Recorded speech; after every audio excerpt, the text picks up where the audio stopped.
Rama, Rama.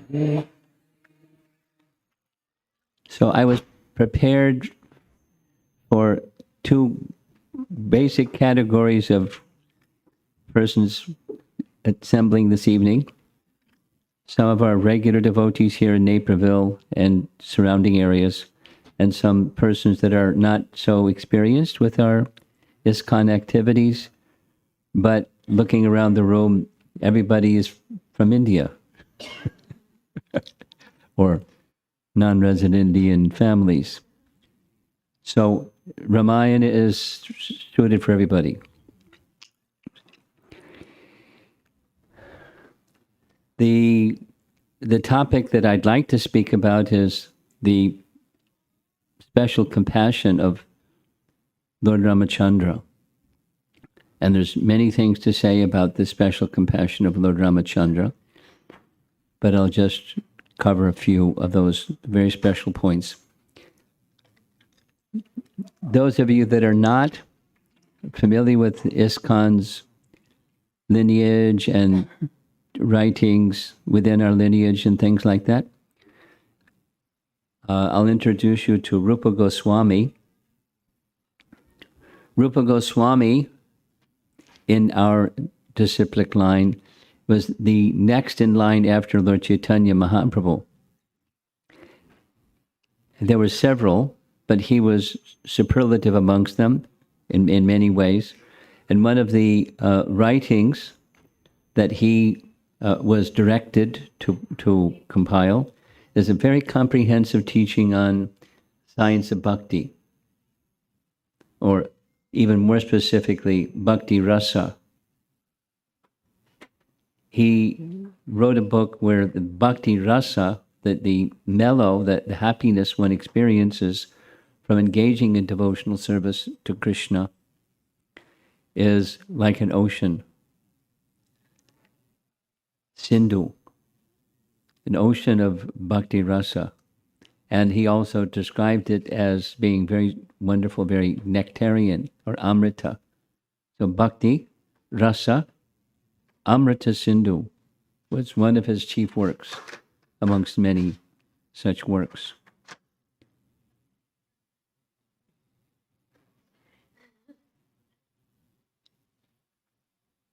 Bhakti Rasamrita Sindhu has a description, many of you know who is Bharatanatyam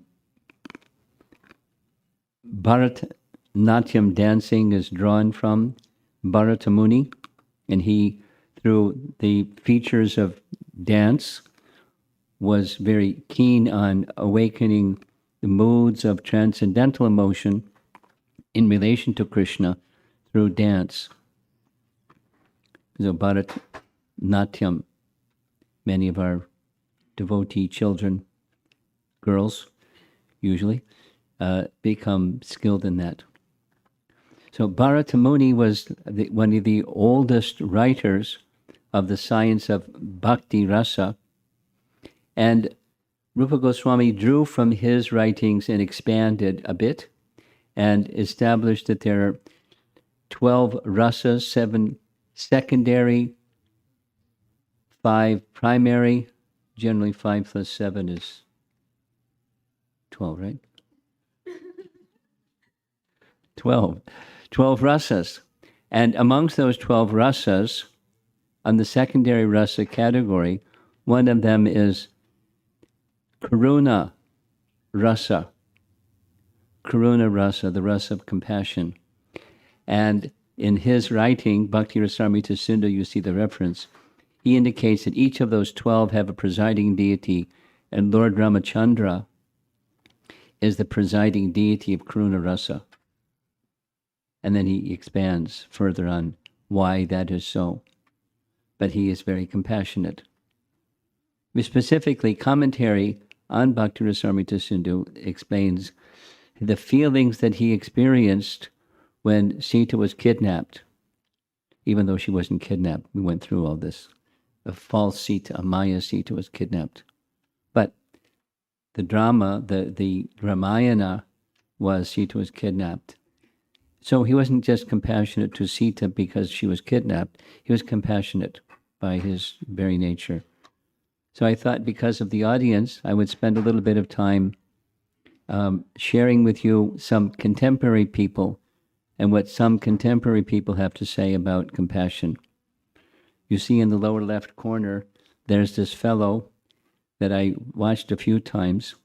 He's an employee for some Fortune 500 company. Maybe it's Microsoft or one of those. And he was an engineer, but now he's a full-time person teaching compassion for his company, within his company. And he was, explicitly, he's a Buddhist. He doesn't, try to push Buddhism. He's just saying within Buddhist teachings, you analyze compassion, and there's these three parts. There's an affective part of compassion, there's a cognitive part of compassion, and there's a motivational part of compassion. I feel for you, I understand you, I want to do something for you. So in his TED Talk, he says all this in 20 minutes, and I'm going to say it in 3. He makes reference to a modern writer who's from good to great, Jim Collins. I've not read his book, but I've heard his name. And he takes these same 3 and distills it down to 2 to say that the book is about this Jim Collins that studied some of the best Fortune 500 countries, studied them over 10 years, and who went from good to great. And it's that when the leadership manifested compassion.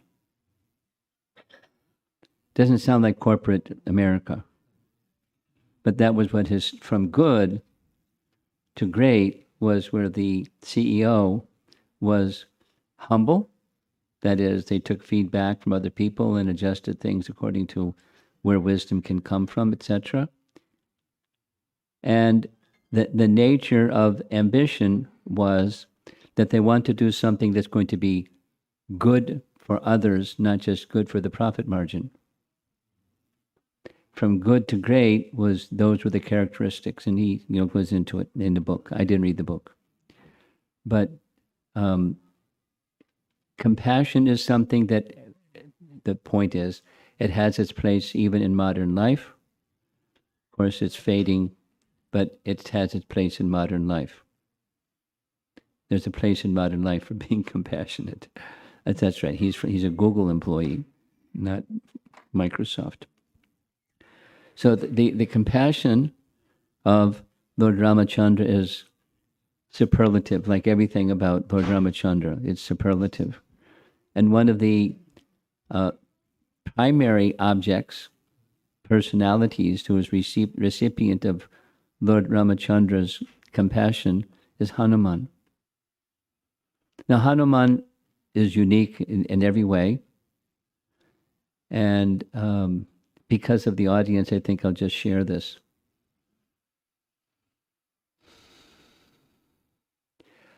I visit China. I've been visiting China since 2010, a little interruption with pandemic, but now they've opened the doors again, so I'm going again this summer to China. And from visiting China, I've learned a few things about the overlap of Vedic culture and Chinese culture. And I won't list all of them, but one of them has to do with Hanuman. I learned that in China, for children that go to school, there's 4, not compulsory, but just standard books that everybody reads. It's like classic books that everybody reads, all the children read. And one of those 4 is called A Journey West. And without going into too much of the detail, way, way back in 600 AD, in the Tang Dynasty, there was a pilgrim who was interested in getting the exact understanding of Buddhist teachings, because there were many varieties even then, what to speak of now. And so he made it an overland journey, and he kept careful notes and kept maps, and then came back. So he stayed for several years in one of the remaining monasteries in the place where Buddha was born, and where he mainly taught.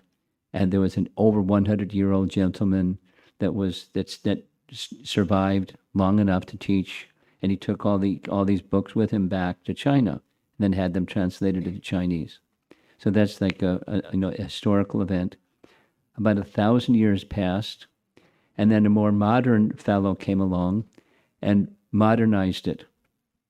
So the same storyline of this great personality, but he then modernized it. And the first half of the modernized version is he met with the Monkey King.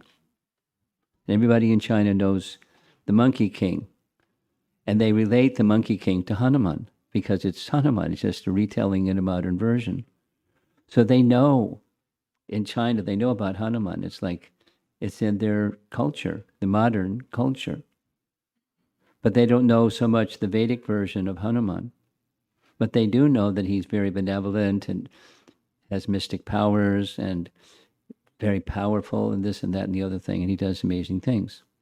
So it's a very good way, just sharing, it's a very good way to reach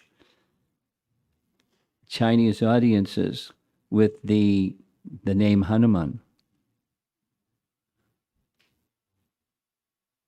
Because they already know. It's like, oh, we know Hanuman, the Monkey King. The Chinese government, I don't know how it happened, but it happened. They gave permission, an ISBN, to print in Chinese Ramayana and Hanuman. Yogeshwar Prabhu, a godbrother, when he was, during a period of his life, he was making children's books. Yogeshwar was making children's books before you started making children's books. And it's nicely illustrated, so they gave an ISBN for that, and it's, it's on the back burner with printers because of government issues without going into it.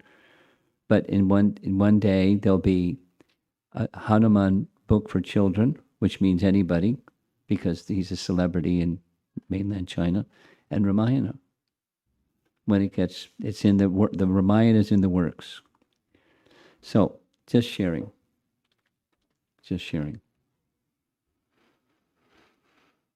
Yeah. Hanuman is a recipient of Ramchandra's compassion. And this embrace, the scene of the embrace is after victoriously finding Sita, because took a long time to find Sita. And before, so they came back, and he brought an ornament from Sita, so Ram would know that Sita was found, because here's her ornament. And he gave it to Ram, told the whole story, and he said, I can't possibly repay you. Because it's part of, you'll hear as we go along this evening, it's part of Vedic culture. Someone does something, and you of course you say thank you, but cultured persons, they also offer something. It's just a cultural thing. It's not mercenary or business. It's just culture. So Ram says, I have nothing that I can offer you other than my embrace. That's this. And Hanuman looks very satisfied. What more could there be for Hanuman than Ram's compassionate embrace? There's a scene in Valmiki Ramayana and Kritivasan Ramayana that this picture illustrates. After Ram returned to Ayodhya and the coronation was taking place, in Uttarakhanda, there's a nice description. It's going to be Yuddhakanda. Ram had presented to Sita an excellent string of pearls, furnished with superior gems, shining like a beam of moonlight. That's the gems, along with the pearls. These two clean, beautiful, and lovely ornaments combined into one. Looking toward Hanuman, Sita, daughter of Janaka, having taken off the pearl string from her neck, because they were giving gifts to different persons,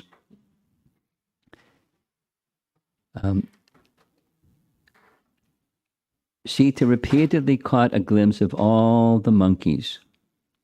Looking at her, Ram, who was acquainted with the gesture of another, spoke to Sita as follows. So he understood she wants a clue or some instruction from him what to do with this string of pearls that he gave to her. Dear Sita, give the pearl necklace to a person with whom you are pleased and in whom the following are ever present: sharpness, firmness, renown, dexterity, competence, modesty, prudence, virility, prowess, and intelligence. Sita's staring at Hanuman. The black-eyed Sita gave that pearl necklace to Hanuman. Hanuman, the foremost of all the monkeys, by wearing that necklace, which was as white as a heap of moonlight beams, shone brilliantly as a mountain slivered by a white cloud. Silvered by a white cloud. So this is Hanuman appreciating the necklace that he's received from Sita. Of course, Lakshman by his side and the others as well. And here's another version, or one can say it's an extension or a slightly different version. It's from the Kritivasa Ramayana, Lanka Kanda. Same, it's at the coronation time. It's a gift-giving procedure. Then Sita took out her hara, her necklace. It was of immense value. No one could value it in the universe. The very sight of the hara kept all the people amazed, and they started looking at one another. It had in it many gems, pearls, and precious stones. All the chief warriors looked at each other, contemplating as to who would get that hara, because gifts were being given to all the assembled personalities. To whom this hara would be presented? Thinking in her mind, Sita looked towards Ram and understood that he desired it to be given to anyone she liked. So these are Sita's contemplations. When everything was in the dark and no trace of Sita was available, who searched for her? When all of us were dead, who brought all of us back to life? The reference here from Valmiki Ramayana. After Ramachandra killed Ravan in battle, Hanuman brought the news to Mother Sita in the Ashok garden. This brought her Sita back to life. So that's the reference. Considering all these facts, this hara should be given to such a person by which no one would feel small.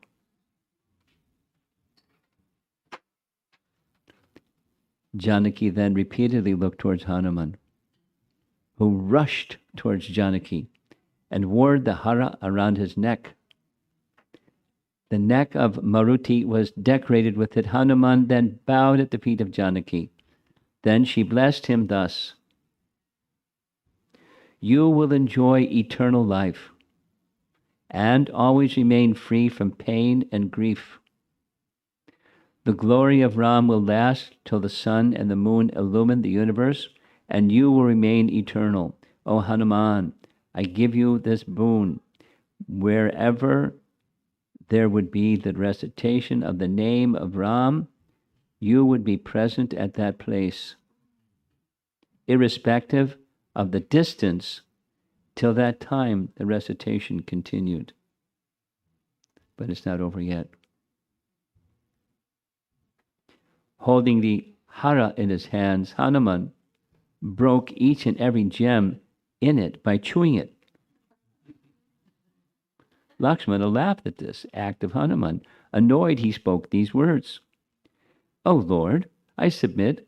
Why have you adorned the neck of Hanuman with this garland? These monkeys by nature are counted among the animals. Why did you give this hara of gems to a monkey?" Sri Ram said, "Listen, O Lakshmana, you are dearer to me than my life. The reason for which Hanuman has broken the pearls of the hara is well known to him. You better ask Hanuman the reason in the presence of the court." Hanuman said, Listen, O Lord Lakshmana, I received this hara, taking it to be priceless. Thereafter I found that Ram's name was nowhere to be found in it. The riches without the name of Ram have no value to me and should be discarded. Lakshman then observed, O Hanuman, the name of Ram does not appear over your body. Then why are you keeping this body alive, O son of the wind god? Put an end to this body as well. On hearing this, Hanuman tore away his chest with his nails and projected it towards Lakshmana. After tearing out his chest before the audience, he projected that the name of Ram was inscribed in lakhs over each and every bone of his body. All the people there were surprised. Lakshmana, however, felt ashamed and bowed his head. Lakshmana said, "Oh, brave Hanuman, listen. There is no other devotee of Ram like you. You know Ram, and Ram is known to you. How could I know the limits of your glory?" Hanuman said, "I'm a forest monkey. I am the slave of Ram and a servant to you." Ram was amused at the talk of Hanuman. Now, celebrated many paintings, posters, things like that. You see Hanuman opening up his chest, and there's Sita and Ram in his chest. Now, I don't know where that's from. It's not from Kritivasan, because he opened and said on the every bone in his body is Ram's name. But anyway, he's in his heart. There's a very nice description, similar description. This is Hanuman. We had those of you that have been with us for past few days, taking a deep breath. We've had a little lively discussion about a certain verse from Mandukya Upanishad, where persons were paying attention to the second part and not to the first part. The first part says that one can't approach the personality of Godhead and gain his favor by scholarship, by extensive lecturing, and by austerities and sacrifices and rituals. One can't gain his attention and affection that way. But when someone is like Hanuman, then you gain his attention and affection. Anyways, he gives his compassion to everyone regardless. We'll see that in a moment also. But there's a very nice example of this found in Brihat Bhagavatamrita. For those of you that are a little newer, what's that? Brihat Bhagavatamrita. I mentioned Rupa Goswami at the very beginning, his writing of a book about bhakti, bhakti rasa, Amrita Sindhu. So Rupa Goswami had an elder brother. And as you know, in Vedic culture, the elder brother is looked up to. In fact, one is Vedic culture, one is subservient to the elder brother. The elder brother is the protector of the younger brother. It gives protection and care and affection. So Sanatana Goswami wrote something like a commentary on Srimad Bhagavatam and called it by the name Brihat, means big, Bhagavatamrita, the Amrita of Bhagavatam, that's big, Brihat Bhagavatamrita. And there's a section in Brihat Bhagavatamrita that Krishna is giving a message or some service to Garuda. This is by Sanatana Goswami. It's written in the commentary, but the source of it is, once Lord Krishna and Dwarka wanted to break the pride of Garuda and others by showing the steadfast exclusiveness of Vaishnava devotion, specifically in Hanuman. So he called Garuda to his lotus feet and told him please hear my command. You should bring Hanuman from Kim Purusha Loka. Then we spent some time the other day. Where's Kim Purusha Loka anyways? Remember, we showed a little map. Kim Purusha Varsha. Just a little, I'm going to use my hands here. According to Vedic cosmology, the earthly realm is flat earth, or Bhu Mandala. Not literally a flat earth, but that's okay. Bhu Mandala. And at the center of Bhu Mandala, there's an island called Jambudweep. And Jambudweep has 9 tracts of land surrounding big Mount Sumeru that's right in the center of Jambudweep. And that one of the tracts of land is Bharatvarsha. That's one of the 9. And just north of Bharatvarsha is Kim Purusha Varsha, where Hanuman is today. That's in 5th Canto Bhagavatam. And north of that is Harivarsha, where Prahlad Maharaj is today. And then there's 6 other Varshas. So, in Kim Purusha Varsha, that's this reference. So, Krishna sent Garuda to Kim Purusha Loka or Kim Purusha Varsha to invite Hanuman to come see him. A personal invitation from Krishna. Ask him to come see me. Garuda went, approached Hanuman and told him, the personality of Godhead, King of the Yadus, is calling you, my dear Hanuman. Go to him at once. But Hanuman, exclusively devoted to Sri Raghunath, ignored Garuda's request. Angered, Garuda tried to take Hanuman to Krishna by force, but Hanuman, with the tip of his tail, pushed him effortlessly away. He not only pushed him away, but he went soaring and flying back to Krishna Loka. Garuda fell through the sky and landed at Dwarka, where Krishna, amused to see him, said, Dear Garuda, go back to Hanuman and tell him that Sri Raghunath is calling him. After dispatching Garuda again, Krishna turned himself into Lord Ramachandra and made Sri Balaram become Lakshman. When Queen Satyabhama seemed unable to turn into Sita Devi, Krishna laughed, had Sri Rukmini become Sita instead, and placed her at his left side. Then the 3 of them stood, waiting for Hanuman at Dwarka. Meanwhile, when Garuda met Hanuman and told him that the Lord's request, Hanuman, filled with ecstasy, responded by running to meet his Lord. He took darshan of the disguised Krishna, Balaram, and Rukmini, and offered prayers and devotion. Very much satisfied with Hanuman, the Lord bestowed on him whatever benediction Hanuman chose. Now it said he got there before Garuda did. When Garuda showed up, he was already there with, much to his surprise, Ram, Sita, and Lakshman. And there's Hanuman.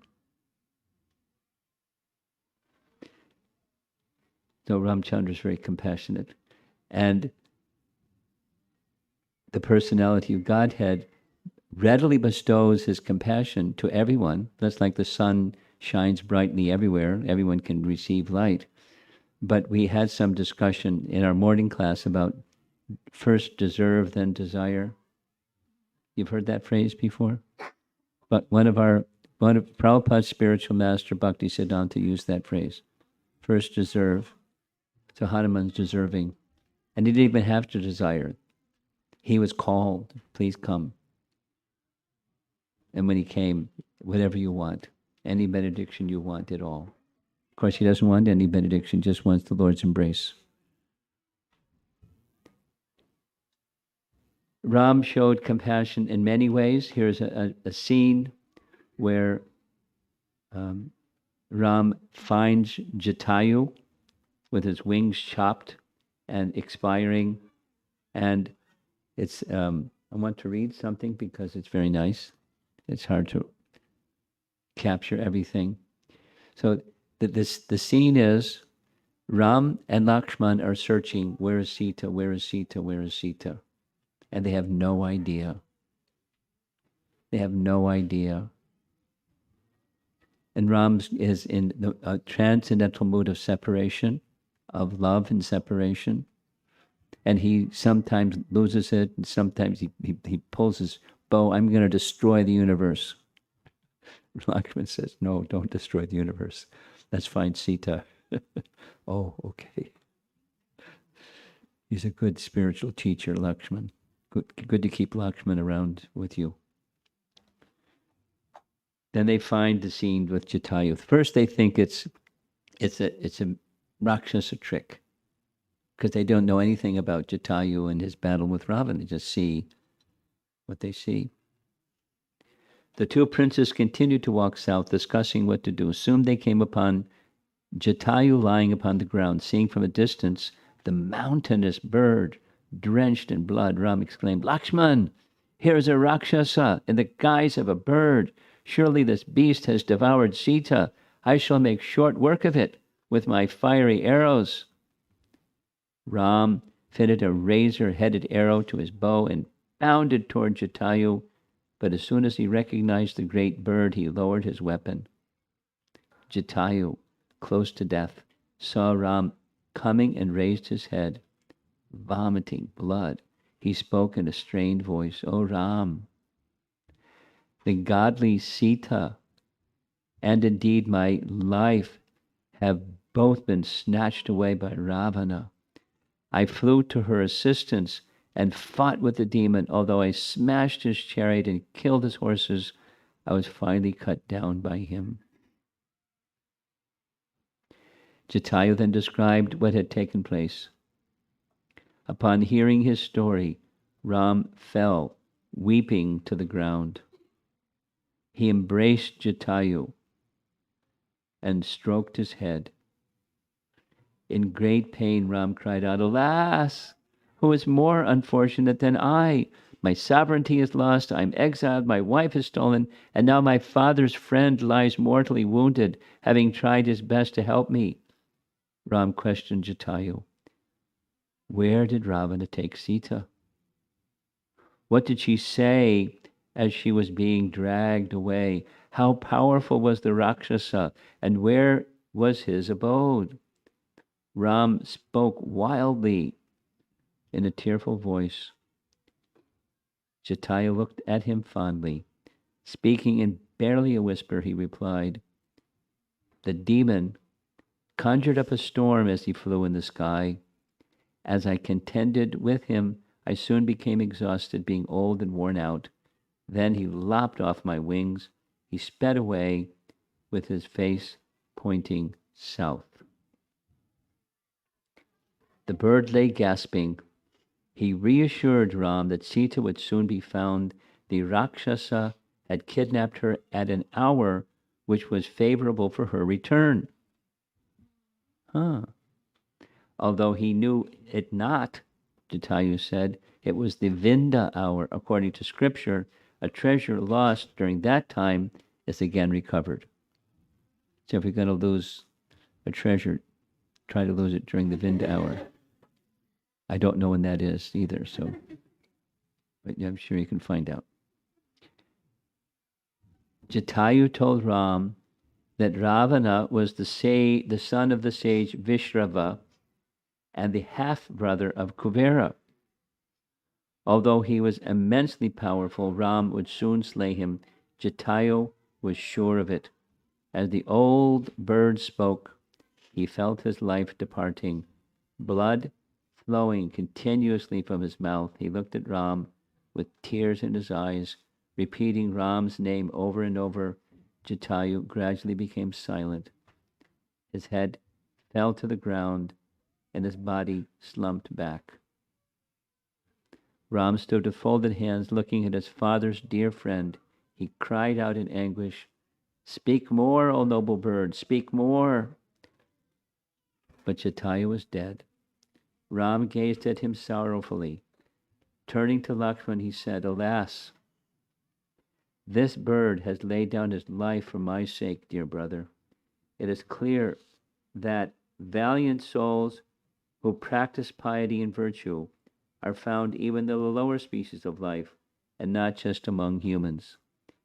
The pain of seeing this vulture's death afflicts me as much as that caused by Sita's loss. A little bit more. This is his compassion. Ram considered Jatayu to be as worthy as his worship as Dasarath. He asked Lakshman to fetch logs so that they could build a funeral pyre. Ram looked at the bird and said, "You will attain unsurpassed realms of happiness, O king of birds. Never again will you take birth in this mortal world of pain and suffering." The brothers placed Jatayu on the wood pile and set it alight. Ram personally recited the sacred mantras and performed the ritual cremating Jatayu as he would his own relative. Both brothers then went to the Godavari and, after bathing in the river, offered its sacred waters to Jatayu's departed soul. When the ritual was complete, Ram and Lakshman felt pleased, knowing that Jatayu had gone to the divine regions of unending happiness. They fixed their minds on recovering Sita. Going in a southerly direction, they entered the deep forest, appearing like Vishnu and Indra going out to encounter the Asuras. So here's the soul of Jatayu departing. And there's so many, so I was a little selective and also considering time limitations. There's the building of the bridge, and you see the Vanaras flying in the sky and holding boulders.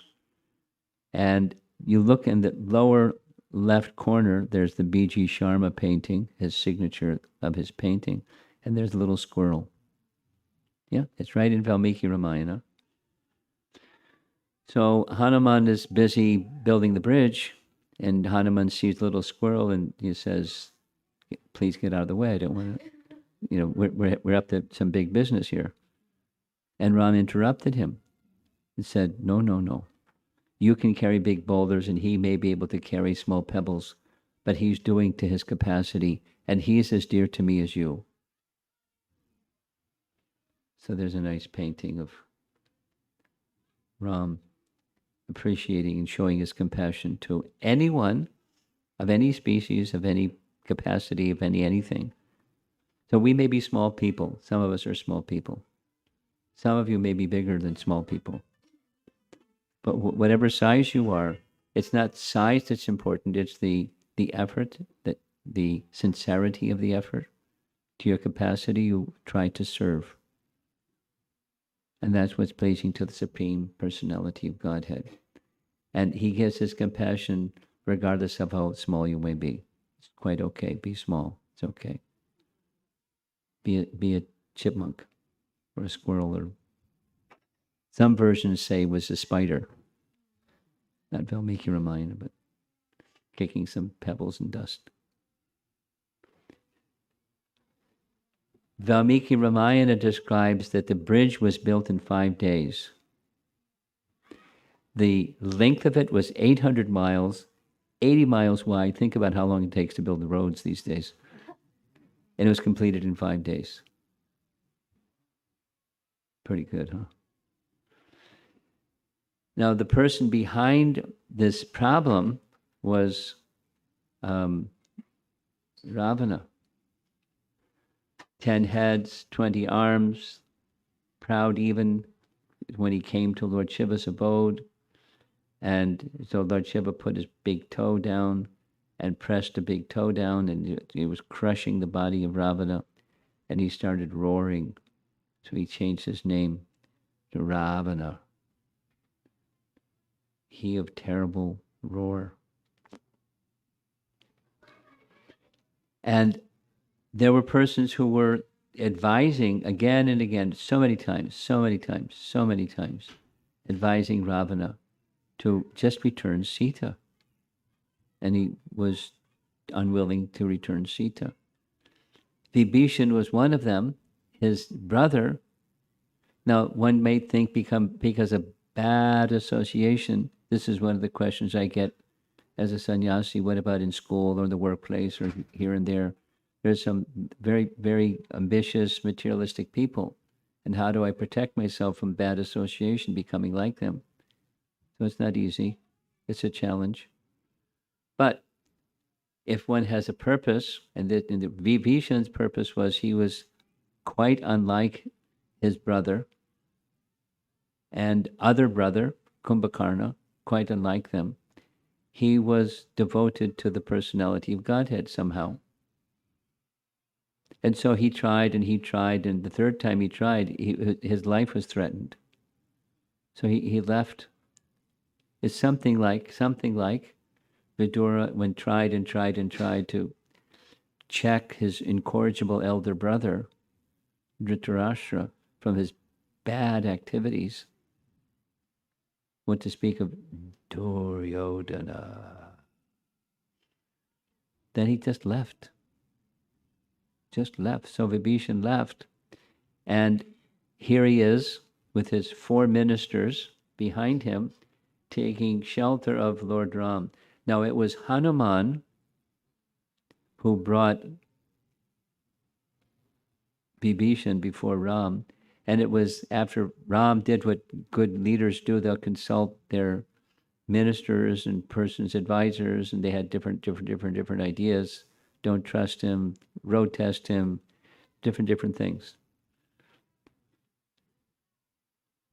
But Hanuman said, I know what Ram's going to do. Because anyone that wants to surrender to him, he'll accept them. And when Ram spoke this celebrated phrase, "It is my eternal principle that if any living being takes shelter of me even once, saying, 'I am yours,' then I award that person freedom from all fear." Now there's a qualitative built into it. Even once saying, "I am yours," it means not just saying some words, but when one gives oneself to the personality of Godhead, his protection is there. And he said, even if Ravan were to come, after all that he's done with Sita and everybody else and everything else, if Ravan were to come and ask for shelter, I would immediately give it without hesitation.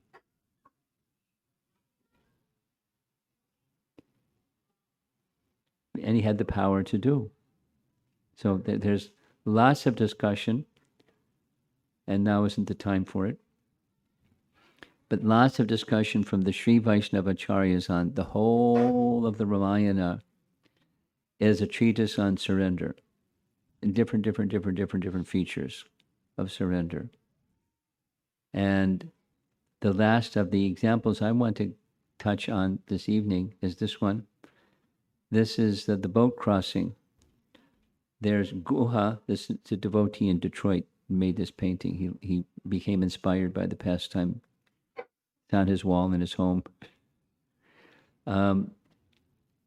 There's Guha with folded palms, and he's making the boat crossing across the river to get Ram to the destination he wants to go, into the Dandak forest. This Shinga Verapura, that's the capital of Guha's kingdom in the forest-dwelling personalities. And the scene is he arranges for this nice boatman to bring the boat. And the scene is described where the boatman allows Lakshman to help Sita get situated first. And then after she gets situated, Lakshman gets on the boat. And the third person to get on the boat is Lord Ramachandra, but he doesn't let him put his foot on the boat. Stop. Can't put your foot in the boat. And Sita's alarmed, and Lakshman has got his bow ready, and what do you mean? And Ram smiles and said, "Could you explain?" He said, "I'm a poor man. I already have a wife and a daughter. And I heard where you put your feet, you can turn rocks into people. And if you put your foot on this boat, supposing this becomes a lady, now I have another dependent to look after." Ram understood his plan. He smiled. So what to do? He said, I have to wash all your feet before you can put your foot in my boat. So he got a bucket and he washed his feet. He smiled and he sprinkled all the water on his head and gave to his family members. Now Ram could get on the boat. So Ram got on the boat and he rowed the boat to the other side. And as he was getting to the other side, Ram's feature and his face started to look sad. And Sita could understand that it's Ram's nature, as is the nature of a cultured person, when he receives some kindness from another, some token of expression of gratitude for that kindness would be given. But he didn't have anything because he's in the forest. He didn't say anything, but Sita knew her husband, Ram, very well. So she took off a ring from her hand, gave it to Ram to give to the boatman. The boatman smiled and absolutely refused. Causeless devotional service, not do something to get something. But Ram said, no, it's just a gesture. Please accept this gesture. He refused to accept it. So Ram gave the ring back to Sita, and the boatman was fully satisfied with the compassion that because he knew that Ram knew, and Ram knew that he knew that he knew. It was a trick to get the foot wash from Lord Ramachandra.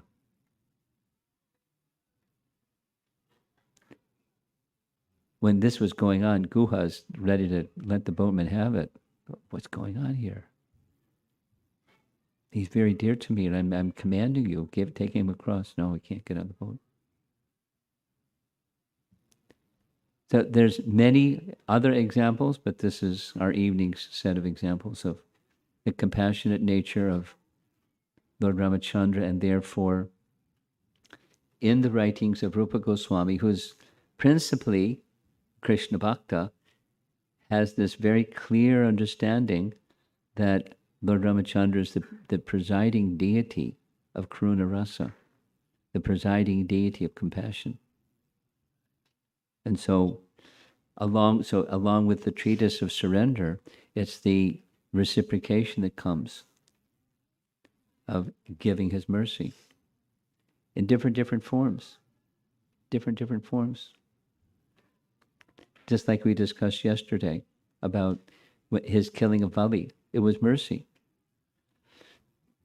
Because the sin that Vali had done, without going through yesterday's class again, it was punishable. He relieved him of the reaction for that sin, and as a result of being killed before Ram, he received the greatest of benedictions.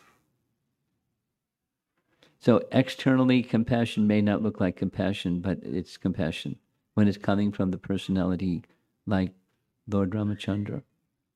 So if one studies Ramayana or the life of Ramachandra in that way, it's very satisfying. It fills one's heart with appreciation of the compassionate nature of Lord Ramachandra. So he's a good Lord to be the servant of, and Hanuman knows it very well.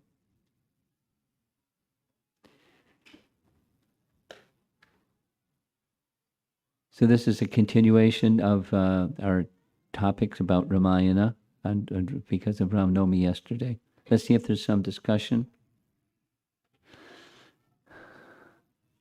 Sounds like the children having a nice time downstairs.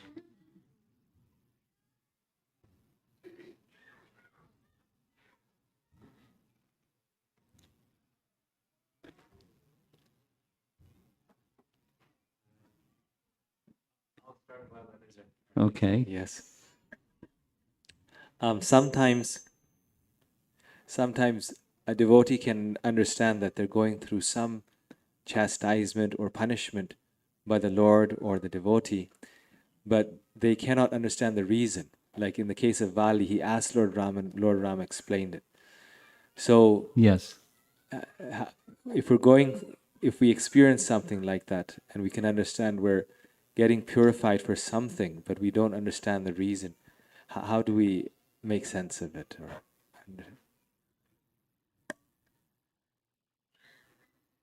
Well, it depends on who you are. Some persons just panic and But what would be advice for us is several things. A Vaishnava is introspective, and they look within, and then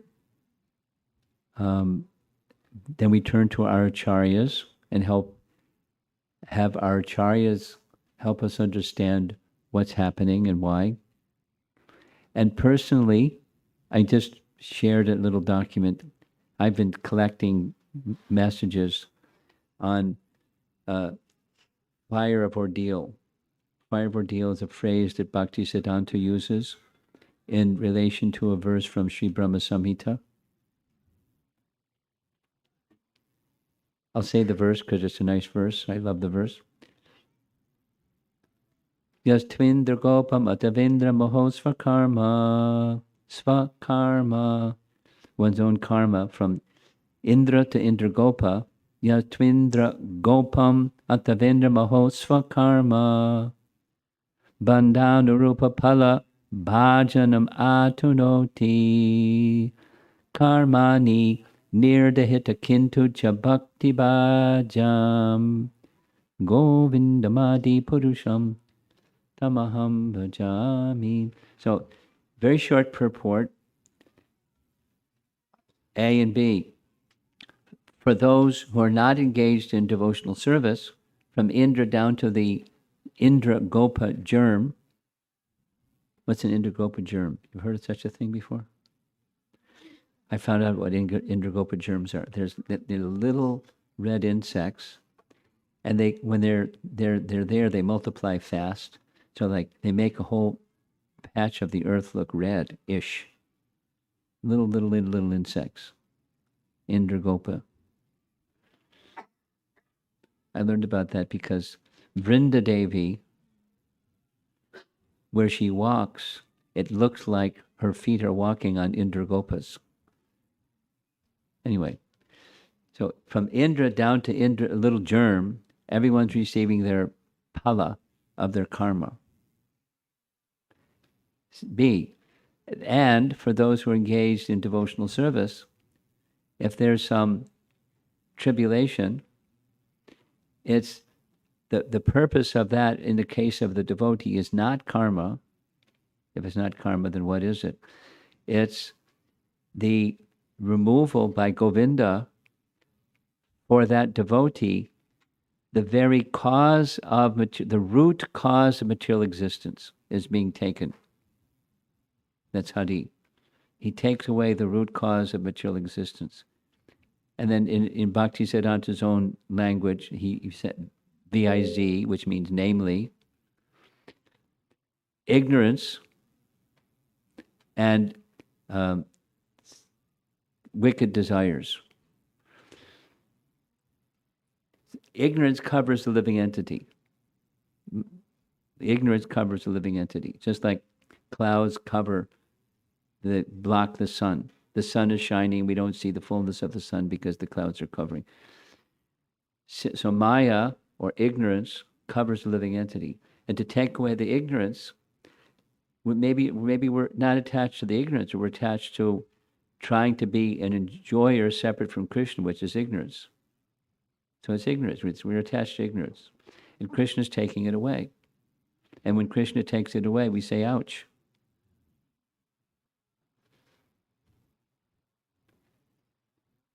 So what do you do when you're saying ouch? You step back and say, Krishna's being very kind.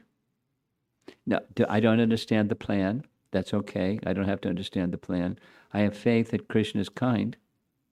And what Krishna is doing in my life, knowingly or unknowingly, expectedly or unexpectedly, with apparent cause or not, Krishna is in control.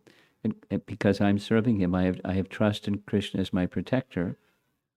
Rakishatiti Vishvatso. I have trust in Krishna as my protector, and he's protecting me from what? The root cause of material existence. He's taking away.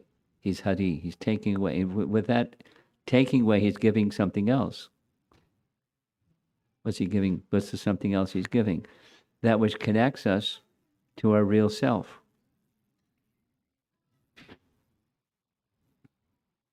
And until we understand that, we may have to go through what he calls the trial, the fire of ordeal. This is in that purport, Bhaktisiddhanta's language is the fire of ordeal. It's Krishna's kindness. Now, somebody might reason, well, okay, he's very kind. Why does he have to do it with the fire of ordeal? Because he's kind. Maybe it could be not fire or not ordeal, or what to speak of fire ordeal. He could do it some other way, can't he? Sure, some persons don't have to go through the fire of ordeal, and some persons do. Why? Because we're attached. We won't let go. The root cause of our material existence, we won't let go. So what happens if you don't let go and he doesn't take it away? You continue material existence.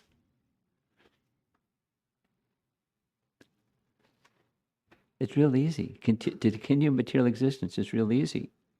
Just keep doing stuff the way that you've been doing stuff. It's real easy. Try to be happy. Try to be an enjoyer and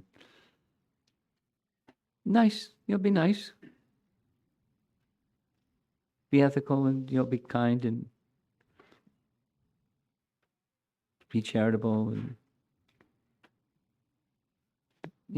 be nice. Be a mode of goodness person. There's not too many mode of goodness persons around, so let me be a mode of goodness person. It's not that the root cause of material existence is not extinguished that way. Sometimes it takes ordeal, fire of ordeal, because we're attached.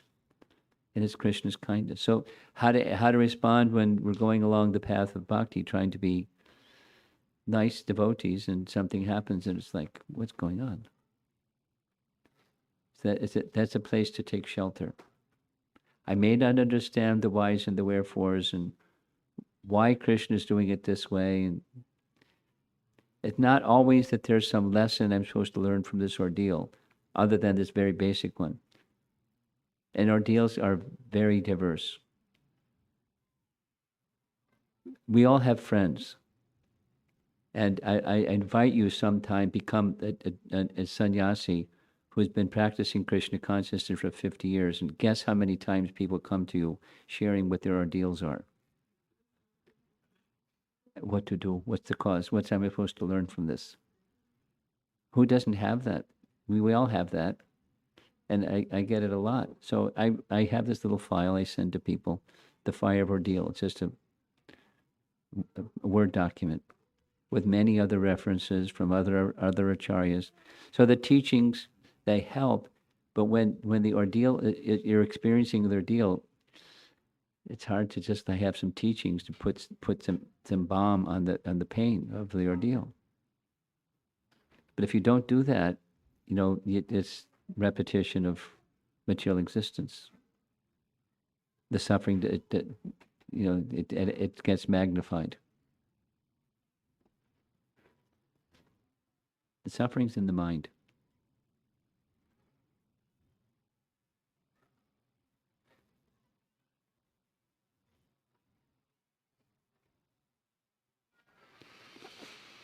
Yes, in the back.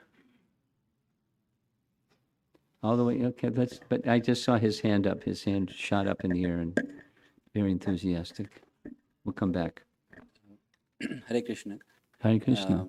Yesterday, regarding the context of Maryada Purushottam, Yeah. you like that topic. Yeah, you beautifully explained Vali's question to Rama. Yes. I just read what Right. Ramayana says, but go ahead.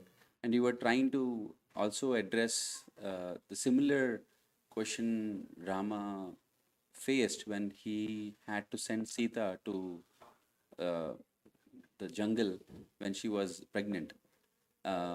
We didn't send her to the jungle, please. Sorry. Valmiki's ashram is a little different than the jungle. Valmiki's ashram. Sorry, I meant that.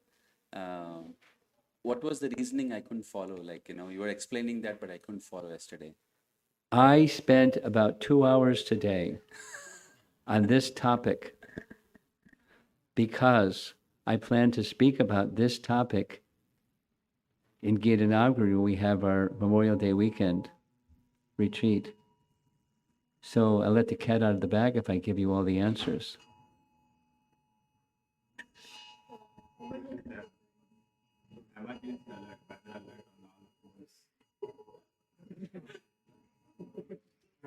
It'll stop, right?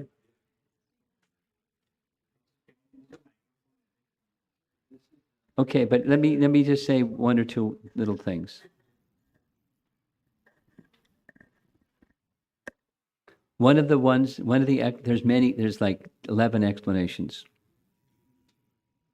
One of the ones that I like a lot is from Madhvacharya. Madhvacharya, one of his celebrated writings was a kind of stitched together piece by piece commentary on Mahabharat. Mahabharat Tatparya Niryas. Yes? You familiar? Yes, no? Mahabharata Tatparya Niryas. You've heard of the book? It's a Mahabharata commentary, but there's a section in Mahabharata commentary where he takes the storyline from Ramayana and includes that into his Mahabharata commentary. He's an acharya, he gets away with it. So one of his explanations in that very prestigious book, very prominent, very much respected book, is a situation where there was a demon who had received a benediction that as long as Lakshmi and Narayana were together, he would not be killed, he would not die, with the reasoning that they're always together and so he'll never die. He didn't ask for immortality, but he asked for this, like Hiranyakashipu. And so Ram knew that. So Ram arranged, this is Madhvacharya, Ram arranged for Sita to go to a place where she wanted to go. Sri Vaishnavacharyas say like this too. She had this from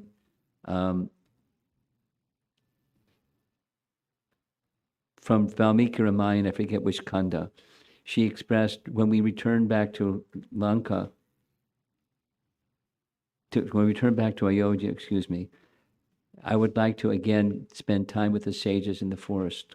So she expressed in her pregnancy, she'd like to give delivery. This is Sri Vaishnava Acharyas write this in their commentaries on Ramayana. She desired to have the birth take place amongst the sages because she liked it, the life. So with that in mind, Ram sent her to the ashram of Valmiki with the idea that this demon that needed to be killed, they would be separate. Lakshmi and Narayana would be separate, and then after the demon, and Indra killed the demon, that she would then come back. And she came back, but she entered the earth. That's one explanation from Madhvacharya. There's others. There's 10 more. But he's very authoritative, right, Madhvacharya? He's not just a fellow.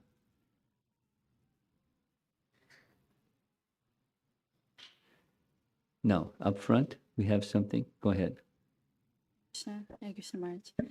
My question is referring to the passage you read from Brihad Bhagavatamrita. Yeah, nice one, isn't it? Yeah, beautiful. Beautiful. Where Hanuman was displaying his loyalty and exclusive, very single-pointed devotion to Lord Ram, to the point where he even ignored Krishna's request.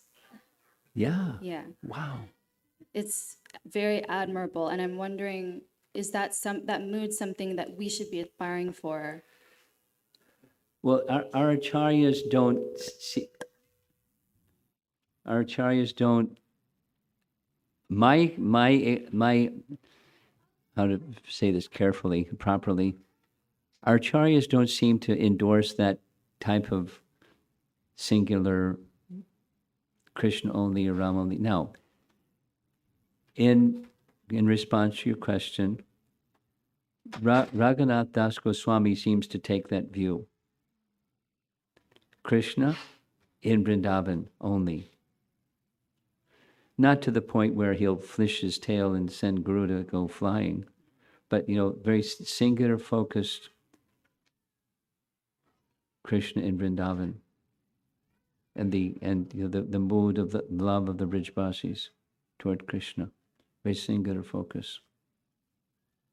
But what does that mean? If you were to say something to Raghunath Das Goswami, for example, about the glories of Lord Ramachandra, what's he going to do? Is he going to ignore it or be disturbed or something? Doesn't seem like that's that singular focus, while at the same time being accommodating for others that have different views, but being very singularly focused at the same time. Seems to be the mood that our acharyas are encouraging us to adopt, to live by. It's something to put a qualified yes. Because love, after all, love is exclusive. Now, for us, the teaching is, since Krishna is the source of everything, that exclusive is inclusive. And therefore within the Bhagavatam, there's everything. So we should be interested in everything because of its connection with Krishna. That's the singular focus. But going further and going further, with the stage of Raga Bhakti, it's very focused, singular focused. I had, about a year and a half ago, I had this nice discussion with some very learned devotees. Is Raga Bhakti possible outside of Vraja Bhakti? The answer is yes. There was a nice discussion. Like Ram Das Vipra, that's a nice example. Ram Das Vipra, the Brahmana that was absorbed in Ram's name and Ram's pastimes, and he was in this spontaneous mood of waiting for Lakshman to come back from the forest to bring the edibles so I can cook for Ram. It was just he was spontaneous absorption in his mood of devotion. So it's possible. But then it's very, very focused. But that same Ram Das Vipra, later when Ramchandra came back, he was chanting Krishna's name.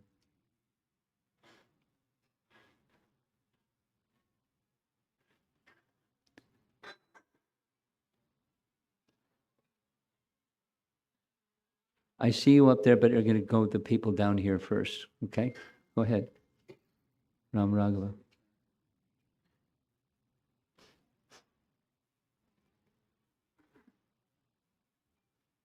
Thank you, Guru Maharaj. Thank you so much also, because this was beautiful Ram Katha that we heard today from you. You got to speak a little more clearly because it sounds like it sounds like you have marbles in your mouth. Yeah. Thank you very much, Guru Maharaj. Thank you especially for sharing Ram Katha. It was beautiful to hear from you. People like Ram Katha, I've found. Yes. Guru Maharaj, one question that I have is, what is our position on Ramcharitmanas composed by Tulsidas? Depends on who you talk to, what our position is. So, yeah, if let's say I'm talking to you, then Okay. And I'm giving you the answer, depends on who you talk to. In other words, Prabhupada made certain comments, and those comments have to do with some passages within Ramcharitmanas, where it appears that the author is speaking in personalism or writing in personalism. And therefore he cautioned us, his followers. And then on the other hand, there are persons that understand what that is. It's not, I won't give names, but there are persons that grew up with Ramcharitmanas. I'll say one, Radha Govinda Maharaj. Very elevated Vaishnav. Super elevated Vaishnav. No problem. No problem. Now, that means he knows what's what. When there's this, you don't, it's not the same. I've never heard this comparison, but it's something like, because we don't compare Sridhar Swami with Tulsi Das, but in Sridhar Swami's writing, for a purpose, he includes some passages that seem to be impersonal. For a purpose. It's a fishing expedition to capture impersonalists, so they think, oh, he's a good writer, but it's not. Anyway, for you, it depends on your power of digestion. And when you read something that appears to be, because I've not read it thoroughly, so I can't say, here's 1, here's 3, here's 5. There are apparently some passages that are of an impersonal flavor. And one should be cautious about that.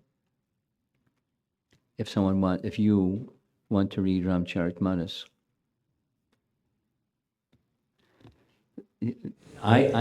What I do is I stick with Valmiki Ramayana, and if I want, just like I made this reference to Kritivasan Ramayana, and there are things in there that are not in Valmiki Ramayana, so Valmiki Ramayana is the gold standard.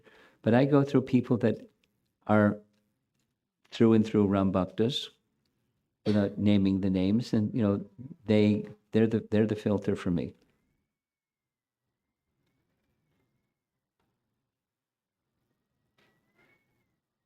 Okay, up front, do we have? Who's got the microphone now?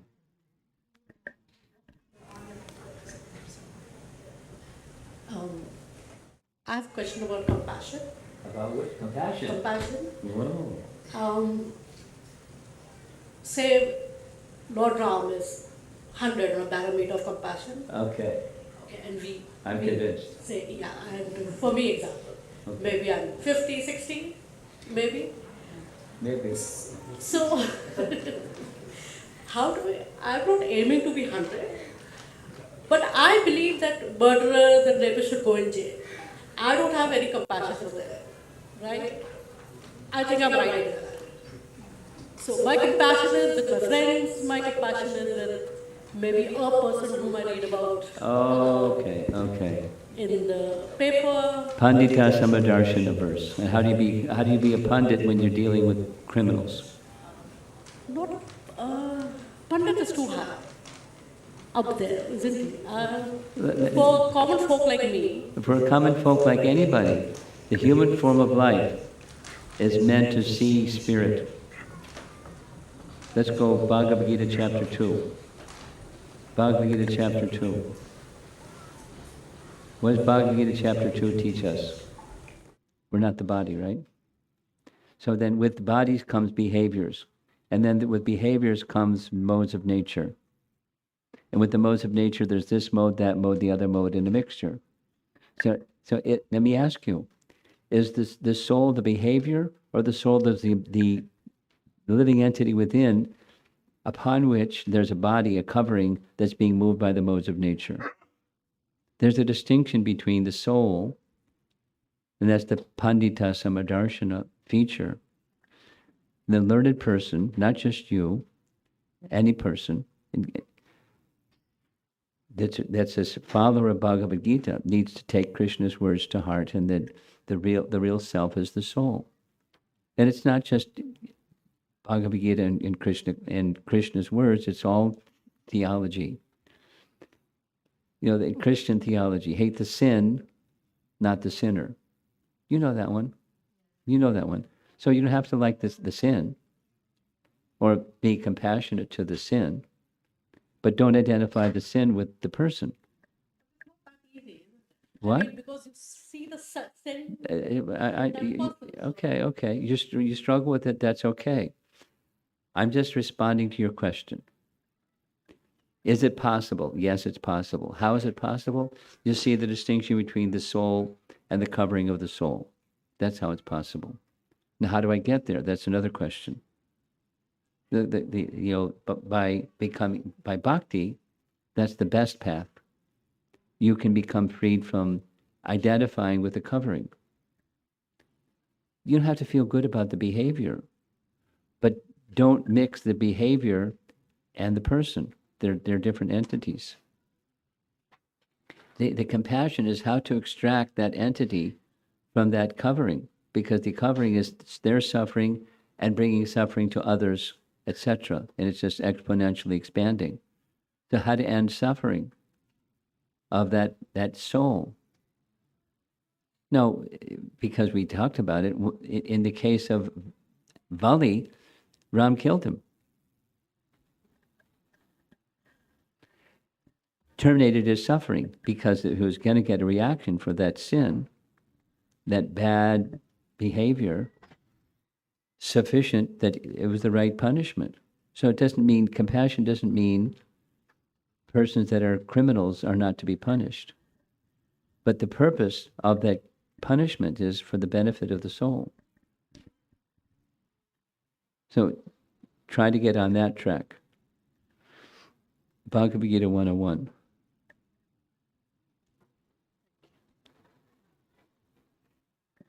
Okay, someone else? Okay, up on the, oh, you okay, right here. Look at, here's the microphone. Thank you. So intuition and gut feeling. I just wanted to know how that, like your intuition and gut feeling, if there's like a term for that in our scripture. Super soul?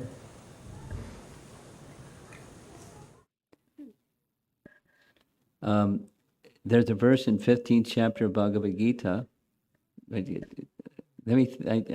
I'll think about this, but my immediate response is, Krishna gives from within, Sarva Shachadham Radi Sanivishto, Vatakshmitir Jnanam Apohanamcha. So Krishna gives inspiration from within. And he gives the inspiration to the cat, Prabhupada's words. Don't take the milk yet. The housewife has to leave the kitchen. When she leaves the kitchen, now you can jump up on the table and get the milk. Intuition. A cat. So what to speak of? Gut feeling. It's intelligence guided from, or rising from super soul to achieve something. That if you really want a really nice explanation, a refined explanation, there's a wonderful book written by one of Prabhupada's disciples. The title of the book is Mechanistic and Non-Mechanistic Science, written by Sadaputta, and there's a whole chapter on inspiration. And he describes how inspiration is a spiritual event. Now, your specific question is there a Sanskrit term for it? But there's certainly a concept, and I don't know, somebody in the room is maybe more Sanskrit scholar than I am, knows what the term is, but it's intelligence from supersoul. But it's a really nice explanation. Inspiration. So listening to your intuition is one way of listening to Krishna? Yes. He's situated in your heart, and of course, he's situated in the cat's heart. He's situated in every living entity's heart. And how does a living entity become inspired to do what the living entities do? Good or bad? Prabhupada's example of a thief. He's prowling around at night. Inspiration says, not now, someone's coming. Okay, now they've left. Just intuition, inspiration, because they're tuned in to a certain something. So the inspiration is coming from supersoul. Good also, and then what to speak of transcendental beyond good, which is like back to Gopal Hari's question. When some misfortune comes, how do you see good fortune in misfortune? How do you see Krishna's kindness? That takes some inspiration, doesn't it? Discernment, that's a discerning capacity to discern between this and that. I like your question. I'm going to think some more about your question. I see 2 hands up. We going to toss the microphone upstairs or what? Come to get the microphone. Come down the steps. Take the microphone for both of you. And then we'll hear what you have to say. And I don't have to ask him to speak slowly and clearly because he always speaks slowly and clearly.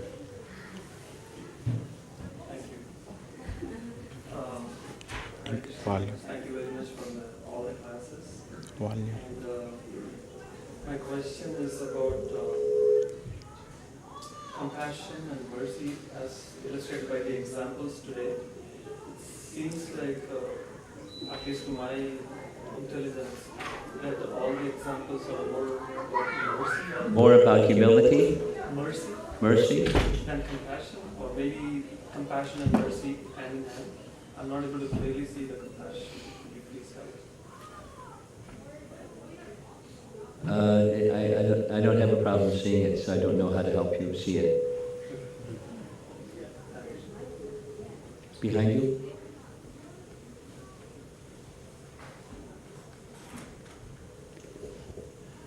Guru Maharaj, I just wanted to share a reference on this intuition question. That this is a lecture of Prabhupada on the exact same verse you just quoted. And this is Prabhupada where he says, just right at the start of the lecture, now it is explained, knowledge given by Paramatma from within the core of the heart is explained by modern scientists as intuition. They do not know where from the intuition is coming, and that is coming from God. Therefore it is stated, Matta, from me. Smritir Gyanam Apohanam cha. A small cub, dog, it has not opened the eyes, but still immediately after birth is seeking the nipples of the mother.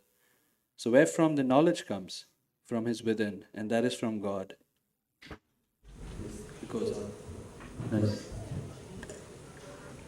Shivram, I have some further thought. From the remember that nice slide with the yellow background that showed the 3 elements of compassion? Oh.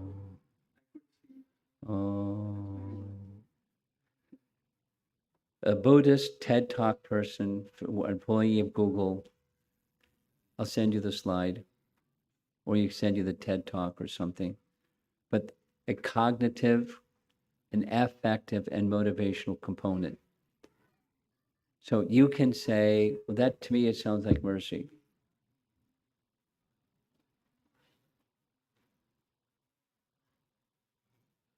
So you want to know the difference between compassion and mercy. That it's a very simple and kind of standard definition of what compassion, the 3 parts of it, and you can take a look at it and mull it over. How are we doing? Anything else? Online, we just down, and we're going to end with online. This is from Navya Chanda. When Lord Rama and Lakshmana were entering deep forest towards south after meeting Jatayu, I remember you were saying like Lord Vishnu and Indra.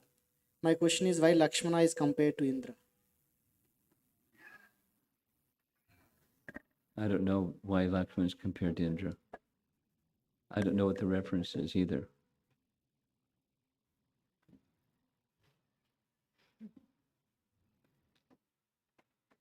Whoever is asking this question can send me a separate question, and so I can get the context a little bit.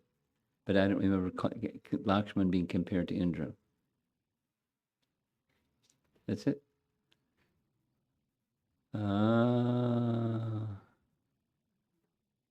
Go ahead.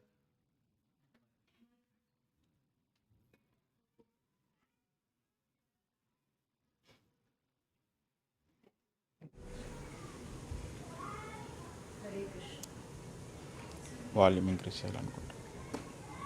Give it to a teenager, they'll fix it. Thank you so much. Thank you very much, Guru Maharaj. Is it okay to ask a few short questions, Maharaj? Pick your favorite one. So, Maharaj, all incarnations of Krishna are compassionate, and that is in the core of Krishna's heart. So, why specifically Srila Rupa Goswami said that Lord Rama is Because they may have compassion, but they may not exhibit it to the same degree. The qualities of Bhagavan are the same for all the forms of Bhagavan. Some exhibited more of this, and some exhibit more of that. Some exhibits more of another.